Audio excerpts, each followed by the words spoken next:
December 1944. The Ardennes. Snow fell in heavy, wet silence, each flake landing on the still warm metal of burnt-out trucks. The forest was thick with smoke and disbelief. German infantry, scattered along a frozen ridge, watched as the fire below refused to die. They had hit the American column with everything: artillery, mortars, anti-tank guns, and yet the tanks kept coming.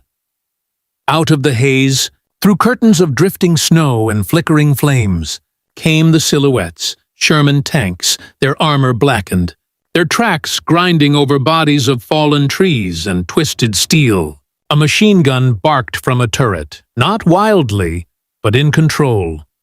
Calm, precise, unhurried. Private Hans Keller, 19, crouched in a shell crater, gripping his rifle so tight his knuckles turned white. He thought the Americans must have gone mad. No one should drive through that kind of fire. But they did.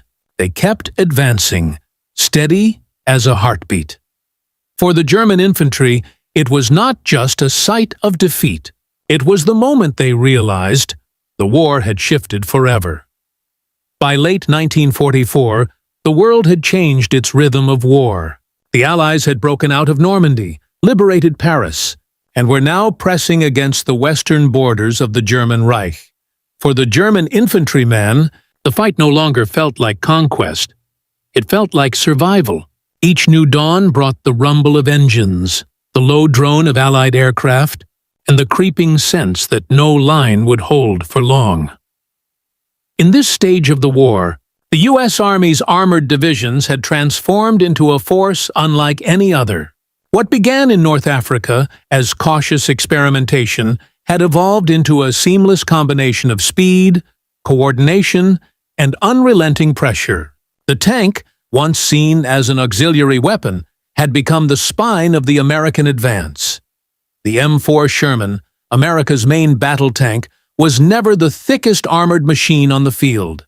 Its 75mm gun could not match the deadly accuracy of a German Panther or Tiger from long range. Yet the Sherman carried with it something far more decisive: numbers, reliability, and coordination. For every Panther rolling out of a bombed German factory, 5 Shermans came ashore at Antwerp or Cherbourg. For every broken tread, a new part arrived within days. To the German soldier, this was the first visible difference: the endless flow. Columns of American tanks moved like clockwork, each supported by half-tracks, engineers, medics, and fuel trucks. When one tank was hit, the line did not halt. Another simply took its place. The fire never stopped. The movement never slowed. In the dense forests of the Ardennes and the small villages of eastern France, these machines became a symbol of something terrifying: the industrial power behind the men who fought them. German infantry were used to fierce battles, but they were not used to fighting an enemy who seemed to absorb every loss and return stronger the next morning. Across the snowy landscape, American tank crews followed a rhythm learned from months of combat. They advanced in platoons of 5, each maintaining radio contact with infantry scouts. The coordination was methodical, almost mechanical. A tank would cover the next one's flank as GIs moved between wrecked barns and cratered roads. Behind them, supply convoys stretched for miles, ammunition trucks, fuel carriers, and maintenance crews keeping the advance alive. For the Americans, it was not just courage that pushed them forward. It was organization, a web of logistics and communication that no Axis army could now match. Field radios crackled in English across the entire front, connecting artillery batteries, tank commanders, and air observers into a single fluid network. On the German side, chaos reigned. The Luftwaffe's presence was nearly gone. Roads were choked with refugees and retreating units. Many frontline infantry divisions were filled with conscripts, boys too young and men too old. Supplies were dwindling, and fuel was scarcer than hope itself. And still, the Americans came, through mud, through snow, through the blinding glare of fire. They came not in silence, but with the roaring confidence of an army that knew the tide of war was finally theirs. As night fell over the frozen countryside, the German soldiers dug in, trembling from cold and exhaustion. They had seen tanks before, in Russia, in France, in Africa, but never like this. These tanks did not pause when hit. They did not retreat under artillery. They advanced through it. And somewhere in the darkness, a young German officer whispered what many already knew. If they fight through fire, what can stop them now? The question lingered in the frozen wind, unanswered, a quiet prelude to the battles that would soon turn entire divisions into ghosts of steel and smoke. The deeper the Allies pushed into Western Europe, the more the imbalance between technology and desperation revealed itself. The German war machine, once a symbol of innovation and precision, was now collapsing under its own weight. Every mile of ground lost in France or Belgium meant longer supply lines and shorter lifespans for the men sent to defend them. By December 1944, Hitler's armies were fighting with fragments. Incomplete units patched together with whatever remained. The Wehrmacht had drawn teenagers from Hitler Youth and men recalled from desk jobs in Berlin, sending them to face veterans hardened by North Africa, Sicily, and Normandy. The enemy that stood before them, the United States Army, was not the same force that landed on the beaches 6 months earlier. It had become something faster, colder, and far more efficient. For the German infantrymen, the sound of tank treads was no longer a distant rumble. It was an omen. Entire villages had learned to recognize it, a deep, grinding growl that seemed to shake the frozen soil long before the tanks appeared. They would come over the ridge, guns forward, smoke swirling around them. The sight was enough to drain courage from men who once fought under the belief that German armor was the best in the world. American tanks advanced as part of a doctrine: combined arms. Infantry, artillery, engineers, and armor moved together, each covering the other's weakness. When German troops fired Panzerfausts from the tree line, the Shermans didn't retreat. Instead, artillery observers radioed coordinates, and within minutes, shells rained down on the ambush site. When roads were blocked by mines or wreckage, engineers cleared paths under covering fire. The coordination was relentless. Behind the front line, the American logistics network pulsed like a living organism. Convoys carried thousands of gallons of fuel across temporary bridges and repaired roads. Field hospitals followed the advance, setting up within hours. Command posts relayed updates through an intricate radio web stretching from field headquarters all the way back to London. It was a scale of war that few German officers could even comprehend. Meanwhile, Germany's own supply lines were breaking apart. The Allied air campaign had turned the Reich's infrastructure into rubble. Trains rarely arrived on time, if at all. Fuel depots were destroyed faster than they could be rebuilt. Commanders often ordered their tank crews to conserve fuel by parking engines at night, even in sub-zero temperatures, a death sentence when quick movement was survival. The American Shermans, though technically inferior to the Tigers and Panthers, thrived in this environment. They could be repaired in hours, produced in thousands, and operated with ease by crews trained in the same standardized system. Each man knew his role, each tank fit the same pattern, and each division could replace its losses faster than Germany could count its dead. For German infantry, this meant fighting an enemy that never seemed to tire. Artillery positions would open fire one moment and be overrun the next. Villages once considered safe rear zones were suddenly crawling with American armor. What terrified them most was not the speed. It was the calm. American tank crews didn't rush, didn't scream. They fought with quiet precision, speaking through short radio bursts and moving as if they already knew the outcome. Reports from captured German officers began to repeat the same phrase: they do not stop.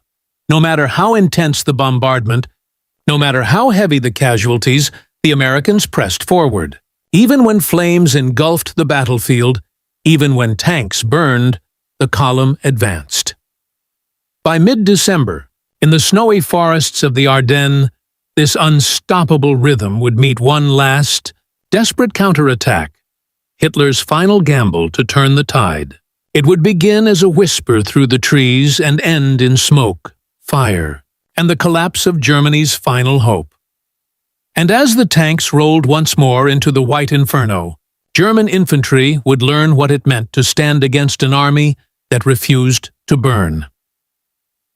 From a distance, warfare is measured in statistics: tanks produced, miles gained, cities lost. But up close, in the snow and smoke of the Ardennes, war revealed itself in faces. Each soldier carried a private story of endurance or terror, and together they formed the living rhythm of the battlefield. The first angle of this story is human. Imagine a German infantry unit holding a frozen village on the edge of the forest. The night is black except for the flicker of burning homes. The air smells of oil and cordite. These men have been fighting for days with little sleep, little food, and less faith. When the sound comes, that deep metallic thunder rolling through the fog, their stomachs tighten. They know what it is. They have heard it before. Tanks. American tanks. Through binoculars, a corporal catches sight of movement. Faint lights, shifting silhouettes between trees. Then the artillery begins. Shells fall not randomly, but with terrifying precision, as if guided by unseen eyes. That calm unnerved their enemies. Reports from captured German soldiers later described American tankers as unshakable. One recalled watching a Sherman emerge from a burning field, flames licking its sides, the commander still scanning the horizon through his hatch, as if nothing was wrong. To the Germans, that image burned itself into memory. Not as propaganda, but as something incomprehensible. The second angle is tactical. By 1944, American forces had perfected the art of combined movement. Tanks no longer advanced alone. Infantry squads followed closely behind, using the tanks as mobile cover. Machine gunners and mortarmen covered the flanks, while artillery and air support struck at any resistance detected ahead. This integration of firepower was what crushed German defenses that once relied on ambushes and static lines. The Germans had once been masters of tactical innovation, blitzkrieg, rapid armor thrusts, flexible defense. But by the winter of 1944, that brilliance was buried beneath exhaustion. Communications between divisions broke down. Ammunition was rationed. Officers struggled to coordinate even small counterattacks. Against the organized, layered advance of the Americans, the Wehrmacht looked like a relic of an earlier war. Still, bravery did not disappear. German soldiers fought with ferocity born of desperation. Panzerfaust teams crawled through the snow, waiting to fire at close range. Machine gunners set up in ruined barns, knowing they would not leave alive. They were fighting for survival, not victory, for each other, for the belief that perhaps this day could be held. But holding was no longer possible. Each time a Sherman was struck, two more appeared. Each time a position was overrun, the sky filled with P-47 Thunderbolts circling above. It was not just a battle of weapons, it was a battle of endurance, and endurance was what America now had in endless supply. The third angle is psychological. Fear became as tangible as the snow beneath their boots. German infantrymen described the tanks not as machines, but as iron beasts that would not die. The psychological warfare of seeing your best weapon fail, seeing shells bounce off an enemy's armor, seeing them roll through fire, left many unable to fight. On the American side, the emotion was strangely different. It was not joy or triumph, it was fatigue and focus. Tank crews learned not to look too long at the dead. They moved forward because that was the only direction their orders ever pointed. When a tank burned, they marked the coordinates, noted the loss, and kept moving.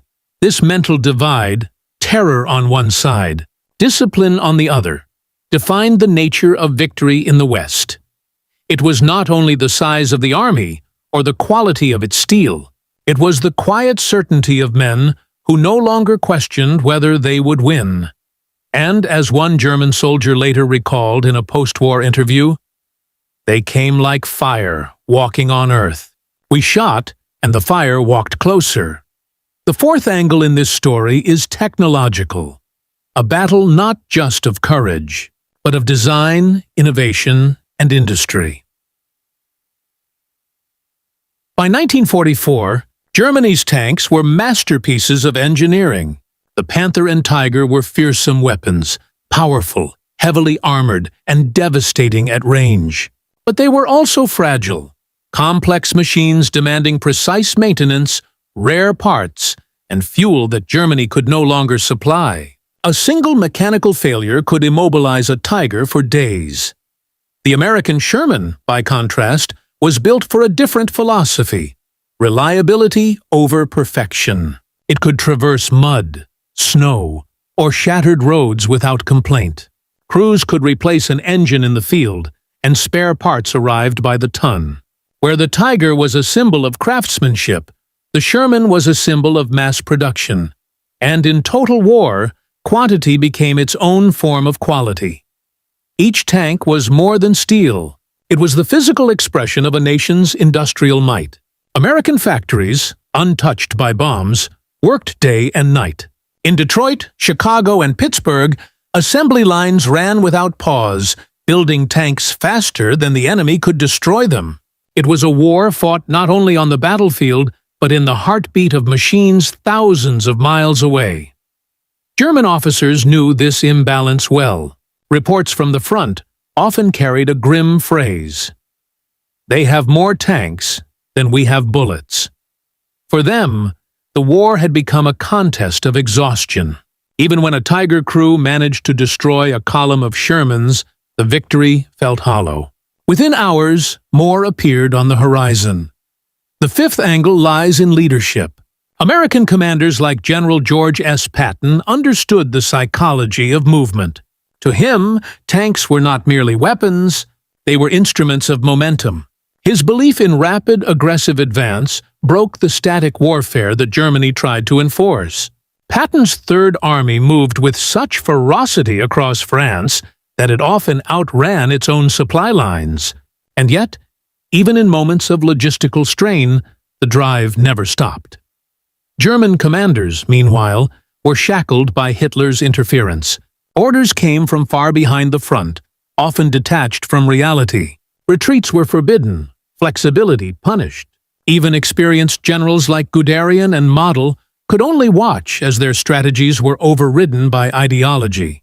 While American armor adjusted by the hour, German units waited days for permission to move. That paralysis was fatal. Then there is the sixth and final angle: moral exhaustion.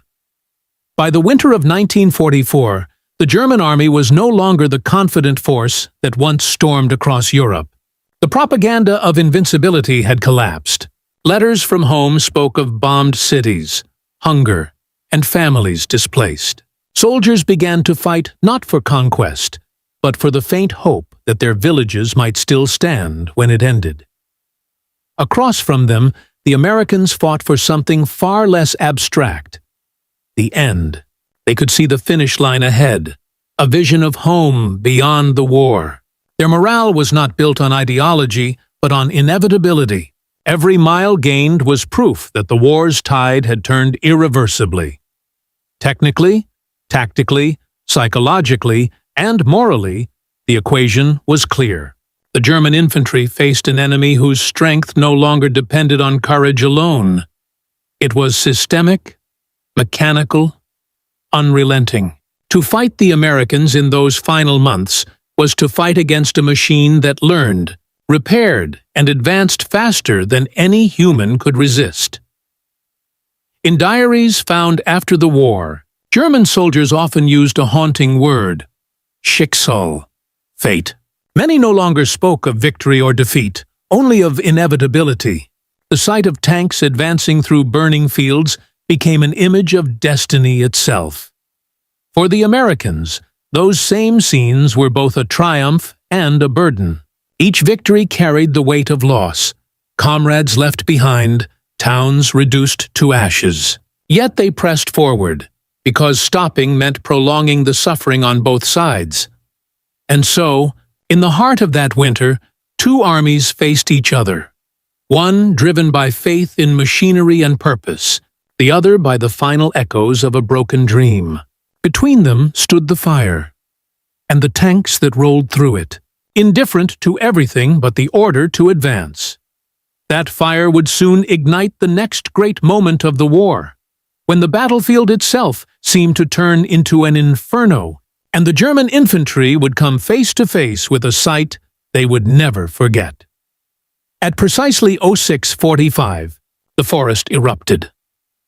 From behind the ridge came the unmistakable roar of American artillery, not from distant batteries, but from mobile guns positioned overnight. The first salvo tore through the morning mist, exploding behind the German front lines. It was chaos. Communication wires snapped. Runners vanished into smoke. Command posts were buried under falling branches, and snow turned black with earth. The German infantry, already tense, felt trapped. Fire in front, thunder behind. What they didn't know was that the Americans had brought in self-propelled guns during the night, hidden under camouflage nets and snow. When they opened fire, the Germans believed they were surrounded. Private Hans Keller clutched his helmet, shouting for orders that never came. Around him, men screamed, "Artillery from behind! They're in our rear!" Panic spread faster than the explosions. Then came the tanks. Again. The Shermans rolled forward through the storm of steel, their engines low and steady, tracks biting through mud and ash. Some of them had flame units mounted beside their main guns, unleashing bursts of fire that turned snow into steam. To the Germans, it looked as if hell itself had opened. One officer tried to rally his men, yelling above the thunder, "Hold the line! It's a counter-battery trick!" But even he could see the truth. American coordination had reached a level they had not believed possible. Infantry, armor, artillery, all moving as one machine. When Keller finally looked up, he saw something he would never forget. An American crew standing on their tank, calmly reloading under fire, faces expressionless, like workers on a factory floor. That sight broke something in him. Not hatred, not fear. Something deeper. The realization that no matter how brave or loyal he was, the war no longer belonged to them. The Ardennes had become a crucible, and from its fire, a new kind of army was being forged. By nightfall, the forest was silent again. Only the snow moved now, falling gently over what had once been a battlefield. The smell of smoke and fuel clung to the air, thick and bitter. In the distance, an engine still hummed, idling in the dark like a heartbeat that refused to stop. Private Hans Keller stumbled through the wreckage, his boots crunching over frozen debris. His rifle hung uselessly at his side. Around him, shattered trees leaned like broken crosses. He found a comrade half buried in snow, eyes open to the sky.